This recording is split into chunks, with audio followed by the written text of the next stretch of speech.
Hello বন্ধুরা, আজ আমি বলবো যে আপনারা অন্নপূর্ণা ভাণ্ডারের ফর্ম কিভাবে ডাউনলোড করবেন এবং কিভাবে ফিল আপ করবেন সেইটাই বলবো আজকের ভিডিওতে।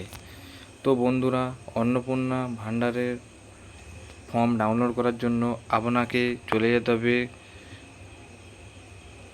গুগল ক্রোম ব্রাউজারে।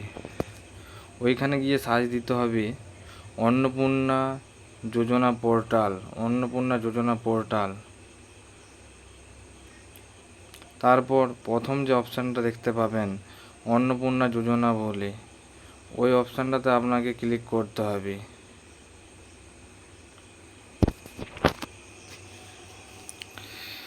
বন্ধুরা দেখতেই পাচ্ছেন ওপেন হয়ে গেছে। তো এরপর আপনাকে যেটা করতে হবে, এখানে বাংলাতেও ফর্ম রয়েছে, ইংলিশেও ফর্ম রয়েছে এবং হিন্দিতেও ফর্ম রয়েছে। তো আপনি যেটা চান সেটা ডাউনলোড করে নিতে পারেন। তো আমি যেহেতু বাংলাতে ডাউনলোড করতে চাই, তার জন্য আমাকে এইখানে ক্লিক করতে হবে, ডাউনলোড করতে হবে। বন্ধুরা ডাউনলোড হয়ে গেছে। এবার আমি দেখাবো যে ফর্মটা ফিল আপ কীভাবে করবেন আপনারা। তো তার জন্য আজ আমি বলবো অন্নপূর্ণা যোজনা পারিবারিক তথ্য সংগ্রহের ফর্ম। প্রতিটি বিভাগে টিক ও চেকবক্সের বিকল্প এবং নির্দেশাবলী রয়েছে। প্রতিটি চেকবক্স ও ক্ষেত্র পরিষ্কারভাবে চিহ্নিত করা হয়েছে। আবেদনকারী এবং যাচাইকারী কর্মকর্তাদের জন্য প্রয়োজনীয় নির্দেশাবলী প্রদান করা হয়েছে। প্রতিটি বিভাগ পূরণ করা বাধ্যতামূলক। বন্ধুরা আপনারা এখানে দেখতেই পাচ্ছেন পারিবারিক পরিচয় দিতে হবে। বিভাগ বা ক্ষেত্রের মধ্যে পারিবারিক পরিচয় বিকল্প আর ইনপুট অথবা নির্দেশাবলী এগুলো রয়েছে। তো প্রথমে যেটা আপনাকে করতে হবে, পারিবারিক প্রধানের নাম, মানে হেড অফ দ্য ফ্যামিলির নাম, হেড অফ দ্য ফ্যামিলির নামটা পুরোটা আপনাকে এই ঘরে ফিল আপ করতে হবে।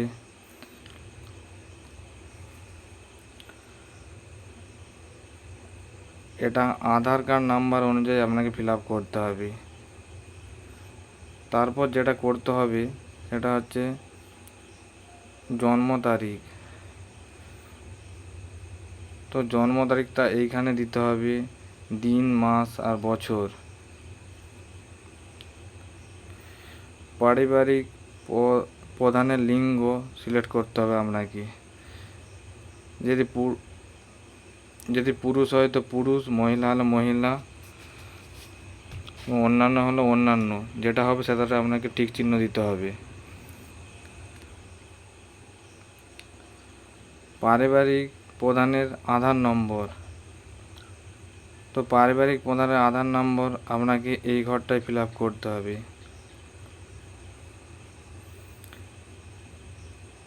ডিজিটাল রেশন কার্ডের পারিবারিক আইডি যদি থাকে তাহলে আপনাকে এই ঘরে ফিল আপ করতে হবে। পারিবারিক সদস্য সংখ্যা আপনাকে এই ঘরে আপনাকে লিখতে হবে। শুধুমাত্র সংখ্যায় লিখতে হবে, শুধুমাত্র সংখ্যায় লিখতে হবে। এবং থাইস ঠিকানাটা এইখানে দিয়ে দিতে হবে। বন্ধুরা আধার কার্ড বা ভোটার কার্ডের যে থাইস ঠিকানাটা রয়েছে আপনার, সেটা দিতে হবে। যোগাযোগ নম্বর দিতে হবে, যোগাযোগ নাম্বার এইখানে দিতে হবে। নাম, জন্ম তারিখ, লিঙ্গ, পরিবারের প্রধানের সঙ্গে সম্পর্ক, আধার নম্বর, পরিবারের সকল সদস্যের।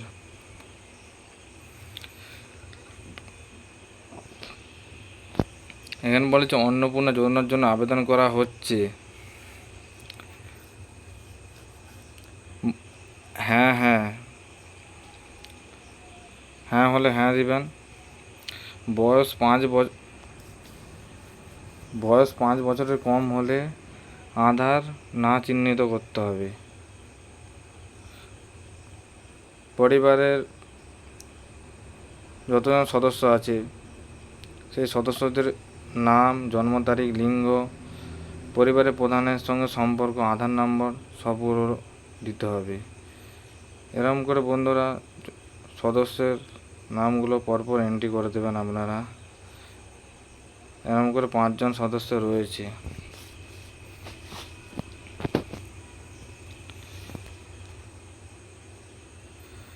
পরিবারের প্রধান এবং সকল প্রাপ্তবয়স্ক সদস্যদের ব্যাংক অ্যাকাউন্ট নগদ অর্থ স্থানান্তরের জন্য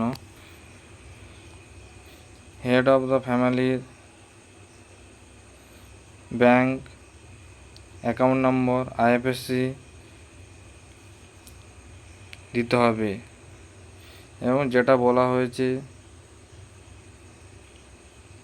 বলা হয়েছে ডিবিটি ক্রেডিটের জন্য আধার লিঙ্কযুক্ত ব্যাংক অ্যাকাউন্ট প্রদান করতে বলা হয়েছে। এরকম করে বন্ধুরা আপনারা প্রতিটা সদস্যের ফিল আপ করে দেবেন bank account number, IFSC code. এবং যেটা বলা হয়েছে epic head of the family এবং সকল প্রাপ্তবয়স্ক সদস্য ভোটার তালিকার অংশ নম্বর সহ হেড অফ দ্য ফ্যামিলির এপিক নম্বর দিতে হবে। বিধানসভা ক্ষেত্র অংশ নম্বর দিতে হবে। সেমভাবে সদস্য 1-এর দিবেন, সদস্য 2-এর দিবেন, এরকম সবগুলো দিয়ে দেবেন। এবং যেটা আছে বিভাগ, অসংরক্ষিত হলে ঠিক দিবেন। অসংরক্ষিত আর্থিকভাবে দুর্বল শ্রেণী ইউডব্লিউএস হলে ওটা ঠিক দিবেন। তপশিলি জাতি হলে এসসিতে দিবেন। তপশিলি উপজাতি হলে এসটিতে দিবেন। অন্যান্য অনগ্রসর শ্রেণী হলে ওবিসি। বিশেষভাবে ঝুঁকিপূর্ণ জনজাতি গোষ্ঠী হলে ওটাতে ঠিক দিবেন। এবং যেটা বলা হয়েছে প্রযোজ্য শংসাপত্র যেমন জাতিগত আর্থিকভাবে দুর্বল শ্রেণী, ইডব্লিউএস শংসাপত্র, ক্রিমি লোয়ার শংসাপত্র ইত্যাদি। এবং যেটা বলা হয়েছে রেশন কার্ড বা খাদ্য ভর্তুকি সঠিক হলে ঠিক চিহ্ন দিন। আপনার কি ডিজিটাল রেশন কার্ড আছে? যদি হ্যাঁ হয় তাহলে হ্যাঁ করবেন, আর যদি না হয় তাহলে না করবেন। যদি হ্যাঁ হয় তবে কার্ডের ধরন আপনাকে লিখতে হবে এইখানে। আপনার কি এওয়াই কার্ড বা পিএইচএইচ কার্ড, আপনার যেই কার্ডটা রয়েছে সেই কার্ডটাতে আপনাকে ঠিক চিহ্ন দিতে হবে। এবং পরিবারটি রেশন দোকান থেকে মাসিক রেশন তুলছে কি না, যদি হ্যাঁ হয় তাহলে হ্যাঁ দিবেন, আর যদি না হয় তাহলে না দিবেন।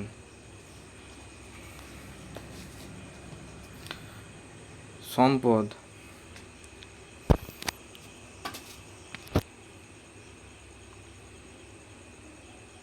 বাড়ির ধরন, আপনার বাড়িতে কি 3 বা তার বেশি পাকা বাড়ি রয়েছে?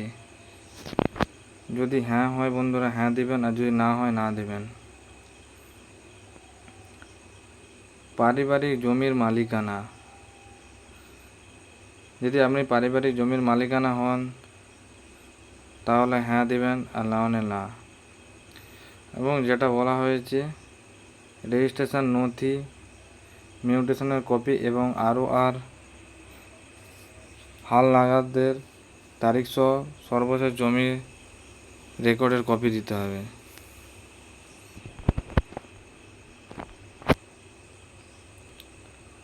পরিবারের সকল সদস্যদের মোট জমির পরিমাণ শতকে, সেটা এখানে লিখতে হবে কত শতক আছে। রেজিস্ট্রেশন নথি, সর্বশেষ আর জমির নথি।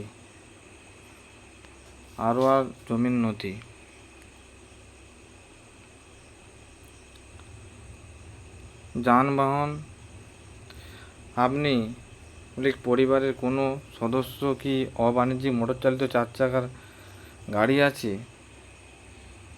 যদি থাকে তাহলে হ্যাঁ লিখবেন, আর যদি না থাকে তো না। যদি হ্যাঁ হয় তবে গাড়ির সংখ্যা উল্লেখ করতে হবে এবং গাড়ির রেজিস্ট্রেশন নাম্বার লিখতে হবে। গাড়ি, জিপ, ট্রাক্টর অন্তর্ভুক্ত করুন। যদি হ্যাঁ হয় তাহলে মডেলটাও লিখতে হবে তার সাথে। পারিবারিক সদস্যদের স্বাস্থ্য বীমা, যদি হ্যাঁ হয় হ্যাঁ, আর যদি না হয় না।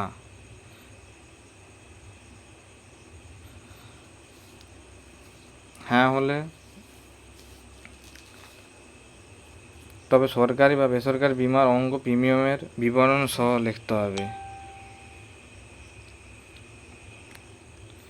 এবং এখানে সরকারি বা বেসরকারিটা চিহ্নিত করতে হবে এবং বিমার অঙ্ক বা প্রিমিয়ামের বিবরণ লিখতে হবে।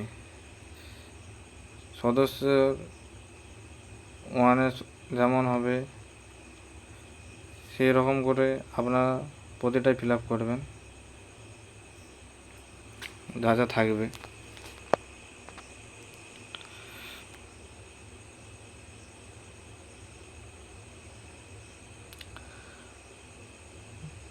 আয়, পেশা, কোনো সদস্য কি আয়কর বা পেশা কর প্রদান করে?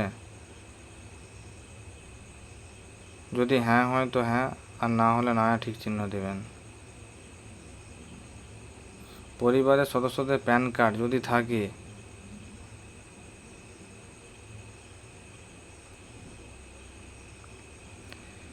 হ্যাঁ, যদি হ্যাঁ হয় তাহলে নাম এবং প্যান নম্বর উল্লেখ করুন।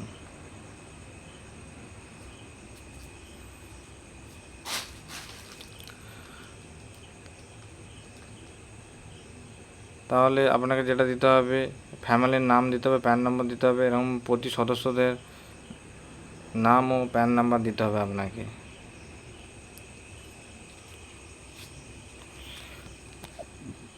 কর্মসংস্থানের ধরন, পরিবারের প্রধান এইচওএফ, সরকারি ক্ষেত্র, বেসরকারি ক্ষেত্র বেতনমুক্ত কর্মচারী, সংগঠিত ক্ষেত্রে স্বনিযুক্ত উদ্যোক্তা, ব্যবসায়িক মালিক ইত্যাদি, আংশিক সময়ের কর্মরত, অসংগঠিত ক্ষেত্রে স্বনিযুক্ত, কারিগর, শিল্পী, কৃষক ইত্যাদি, পরিযায়ী শ্রমিক, বেকার, অন্যান্য, যেটা হবে সেটা তো ঠিক দেবেন। সবচেয়ে উপযুক্ত করে ঠিক চিহ্ন যদি থাকে,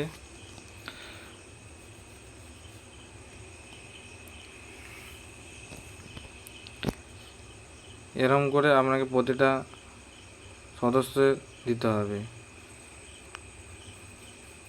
যদি হ্যাঁ হয়।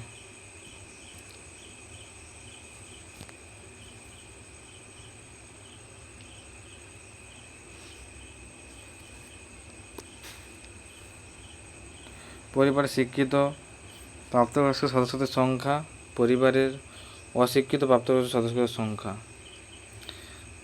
তো এখানে আপনাকে দিতে হবে শিক্ষিত প্রাপ্তবয়স্ক সদস্য সংখ্যা আপনাকে লিখতে হবে, অশিক্ষিত প্রাপ্তবয়স্ক সদস্য সংখ্যা আপনাকে লিখতে হবে এবং পরিবারের সকল শিক্ষিত প্রাপ্তবয়স্ক সদস্যকে সর্বোচ্চ শিক্ষাগত যোগ্যতা আপনাকে লিখতে হবে।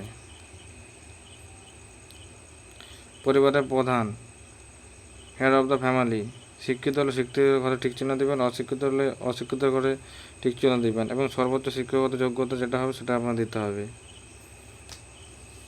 এরকম করে আপনি প্রতিটা সদস্যের ফিল আপ করবেন।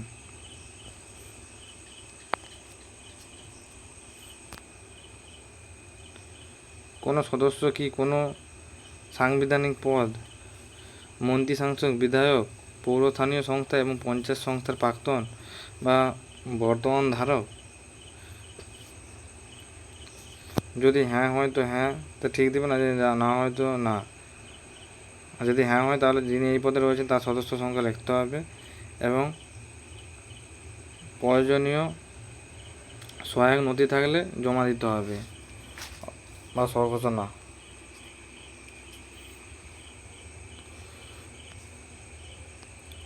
কোনো সদস্য কি সরকারি পেনশনভোগী?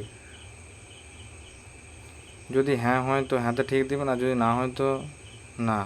হ্যাঁ হলে যিনি সরকারি পেনশনভোগী তার সদস্য নম্বর লিখতে হবে।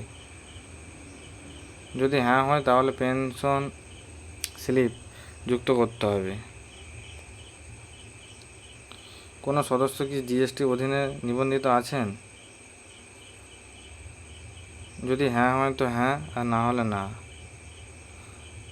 যদি হ্যাঁ হয় তাহলে জিএসটি আইন নাম্বার এখানে দিতে হবে।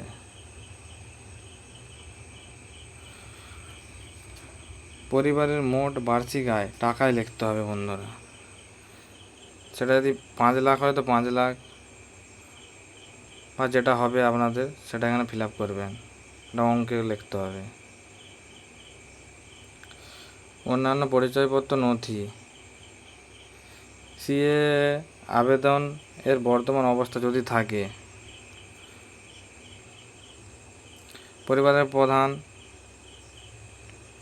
পরিবারের প্রধান হেড অফ দ্য ফ্যামিলি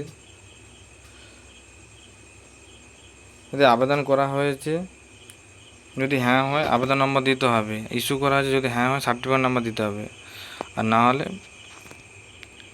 প্রয়োজন হয়ে গেলে ঠিক চিহ্ন দিতে হবে। এরকম করে আপনাকে করতে হবে। যটা সদস্য আছে সেগুলো ফিল আপ করতে হবে।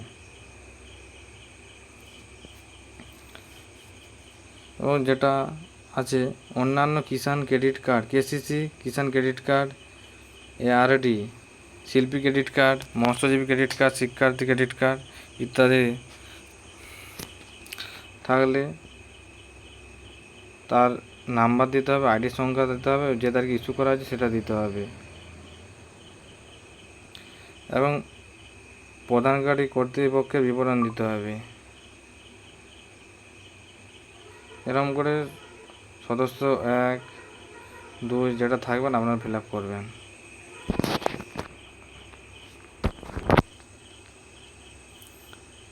যদি এসআইআর 2026-এ নাম বাদ পড়ে থাকে তবে মামলাটি ট্রাইব্যুনালের বিচারাধীন কিনা। পরিবারের প্রধান প্রযোজ্য নয়, না, হ্যাঁ। যদি হ্যাঁ হয় তবে মামলার বিবরণ আপনাকে লিখতে হবে।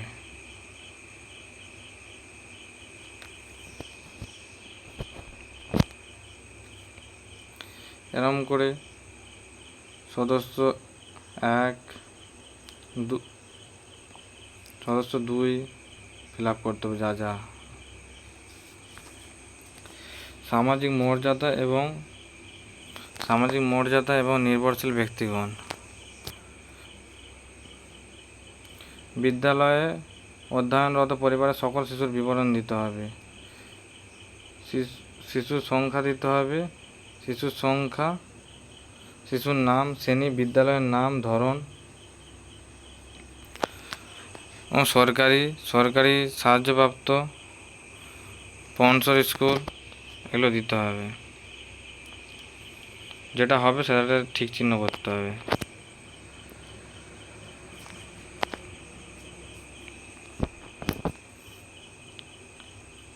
সদস্য 2 ঘরে দেবেন, যতগুলো আছে সেগুলো আপনারা ফিল আপ করে নেবেন।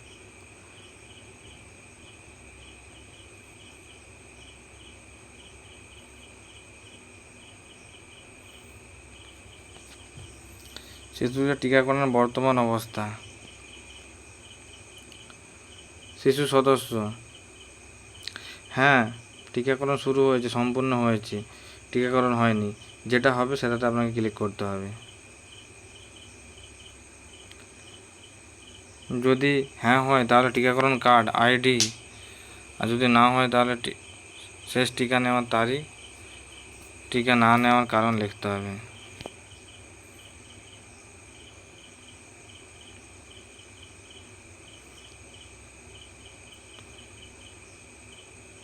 সরকারি প্রকল্পের আওতায় সুবিধা। আপনি কি কোনো সরকারি প্রকল্পের সুবিধা ডিবিটি এর মাধ্যমে পাচ্ছেন?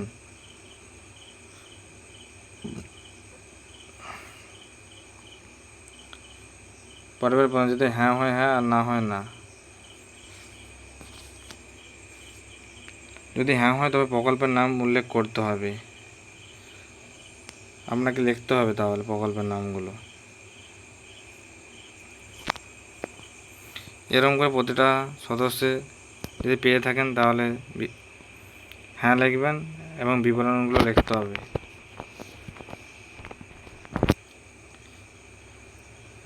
যদি কোনো কারণে আপনার ফর্ম বাতিল হয়,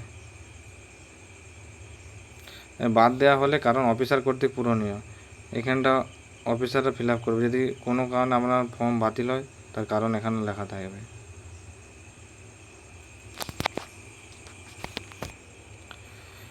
বিভাগগত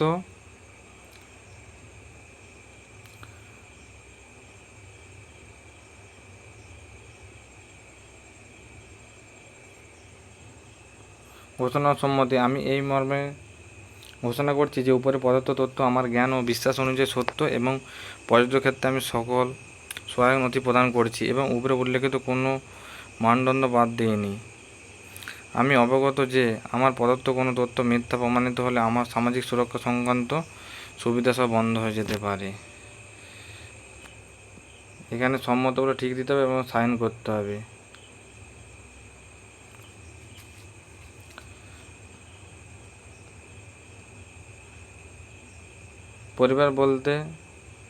পরিবার বলতে এমন একদল ব্যক্তিকে বোঝায় যারা সাধারণত একসঙ্গে বসবাস করেন, একই রান্নাঘর থেকে খাবার গ্রহণ করেন। আর লাস্ট যেটা আছে সেটা আপনি ফর্ম জমা করার পর এটা পাবেন, শুধুমাত্র সরকারি ব্যবহারের জন্য। এটা আপনার ফর্ম সাবমিট করার পর আপনাকে দিয়ে দেবেন। তো এই ছিল আজকের ভিডিও বন্ধুরা। ভিডিও ভালো লাগলে লাইক, কমেন্ট, শেয়ার, সাবস্ক্রাইব করতে ভুলবেন না বন্ধুরা, এরকম আপডেট পাওয়ার জন্য হেল্পফুল। বন্ধুরা ভিডিওটি অনেক শেয়ার করুন এবং সাবস্ক্রাইব করুন।